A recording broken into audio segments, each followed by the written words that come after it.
আমরা আশাবাদী যে অনেক বিষয়ে আমরা এক জায়গায় আসতে পারবো, যেগুলো একমত হতে পারবো না, যেটা আমি আগেও বলেছি।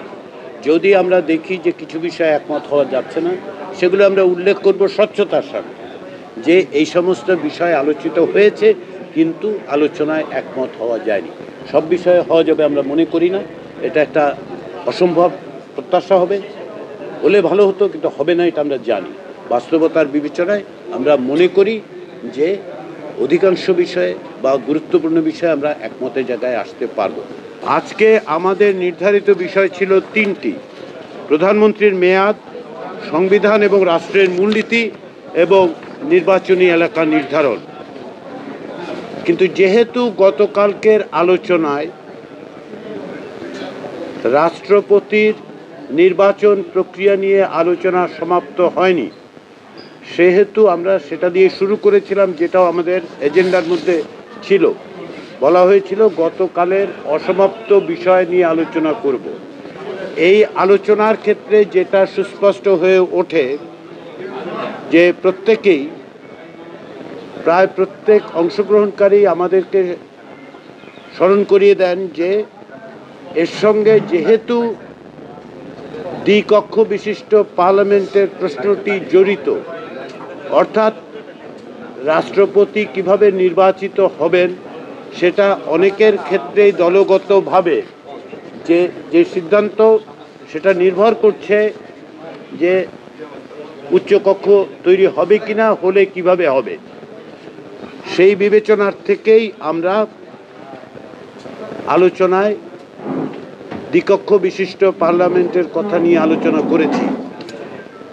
সংবিধানের রাষ্ট্রপতির নির্বাচন প্রক্রিয়ার যে বিধান আছে 48-এর 1 অনুচ্ছেদ, সেটা নিয়ে আলোচনা হয়েছে এবং এই বিষয়ে প্রায় সকল দলই একমত হয়েছেন যে সংবিধানের 48 অনুচ্ছেদের 1 উপঅনুচ্ছেদ পরিবর্তন করতে হবে।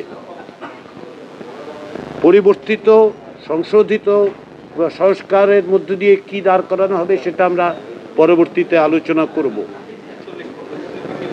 যেহেতু এর সঙ্গে দ্বিকক্ষ বিশিষ্ট পার্লামেন্টের বিষয়টা আছে, সেহেতু আজকের আলোচনায় দুই-কক্ষ বিশিষ্ট আইনসভা গঠনের বিষয়ে অধিকাংশ দল তাদের মতামত প্রকাশ করেছেন এবং সেটা যে 100 সদস্য বিশিষ্ট হবে সে বিষয়ে তারা একমত দিয়েছেন।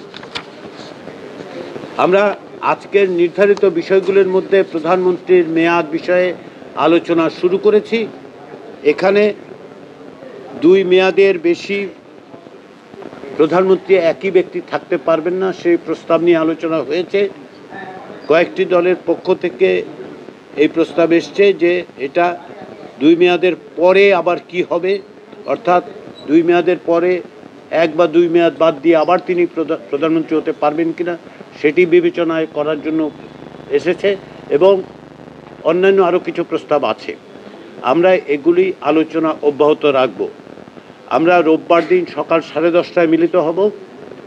আমরা আশা করছি এই সপ্তাহে যে সমস্ত বিষয় অমীমাংসিত থেকে গেছে সেই বিষয়গুলি নিয়ে প্রথমে আমরা আলোচনা করব। আগামী রোববার দিন এই 3 দিনের আলোচনায় প্রকৃতপক্ষে 4 দিনের আলোচনার অমীমাংসিত বিষয়গুলি নিয়ে কথা হবে। তারপরে অন্যান্য বিষয়গুলোতে আমরা প্রবেশ করতে পারব।